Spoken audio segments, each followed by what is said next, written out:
Musophobia, the irrational or overwhelming fear of rats or mice. And right now it seems like they're everywhere, little furry friends popping up where they shouldn't be. You don't have to be musophobic to know that rodents are never welcome in the supermarket deli, with good reason. So, we don't want them at the supermarket, and we definitely don't want them in our kitchens. But how do you keep them out? Or how do you get them out if they've already made your house their home? And for more on this, we're joined by Urban Pest Controller Owen Stobart. Good to see you again, Owen. What's going on here? Are there more rats around at the moment, or are we just on high alert? Well, a bit of both, Jeremy. At the moment, we're in a hot, sort of warm summer, warm and dry, and that's good for all pests, but particularly rats and mice. So there is a spike at the moment happening in rat numbers around New Zealand and particularly Auckland. Is it surprising to see them in supermarkets? Yeah, you don't want them in a supermarket as a rule, but supermarkets are busy places in that when you go into a supermarket, often people are buying stuff all the time, and in order to keep the shelves restocked, they have to have, at the other end of the supermarket, inwards goods going all the time, and sometimes that's a 24-hour process. The reason I'm telling you this is that you have their access points open to the supermarket, which is full of food, 24 hours, sometimes at night time, when these rats are nocturnal, and that's when they're active. So what you can have is an important point, which is an access point, open when rats are sort of around in general. So they are a little bit vulnerable by the fact that they're so busy.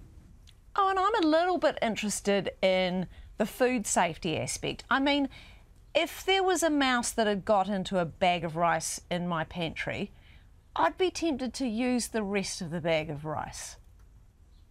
No, that's a bad idea because rodents have terrible diseases and once they've touched or contaminated any food source, it has to be discarded. Okay, fair enough, even if I'm boiling it. That's non-negotiable. Non-negotiable. I'll stop now. Okay, all right. If they are inside, how do you stop them? How do you trap them if they're in the house already? If they're inside, you then have to start, what a professional pest controller will do is they have to work out where they're nesting, where they're trailing and where they're getting access.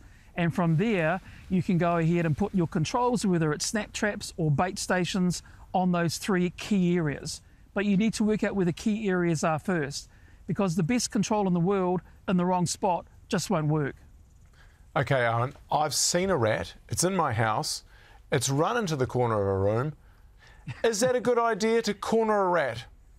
So you're going to have some protection on your hands and protection around your eyes. But generally you want to maybe use a broom and just sort of broom it out of your house. Keep the doors and windows, the doors open, and just sort of broom it out so you're at a distance. Sorry, can I just delve a little bit further into this rats attack business? Protect your eyes. Are they going to try and scratch your eyes out if you try and trap a rat? Well, they're desperate. I mean, you've cornered them. And they know that your eyes are very sensitive, and they'll have a go at that first if they can, or they'll just try and bite you somewhere. No, but I mean, the best thing is just to use a broom. Yeah, well, I think the best thing is to call you, Owen. Don't try and get too close to them. The best thing, Owen, is to call you. That might be the case. I'm going to get you. I'm going to get your mobile number off our producer later. I'm not going near them. What's the best way to keep them out of your house for good, Fair enough. or anywhere around your property? Is it possible? Yes, you want to sort of basically do a baiting program if you can, or a snap trap programming, which is excluded. So whatever control, whether it's snap traps or bait, in an exclusion station so that only the rats or the mice can get into it. And if you put them around your house, say one on each side of the house, that's enough to really decimate the population on a regular basis. But you need to check them on a regular basis. Bait stations, you need to check them at least every 3 months or earlier. Okay. Because remember that if you've got a bait station and it runs out of bait, it's just an empty box. Right, okay. This has been absolutely fascinating. Thank you so much, Owen. Great talking with you. You're welcome. Thank you.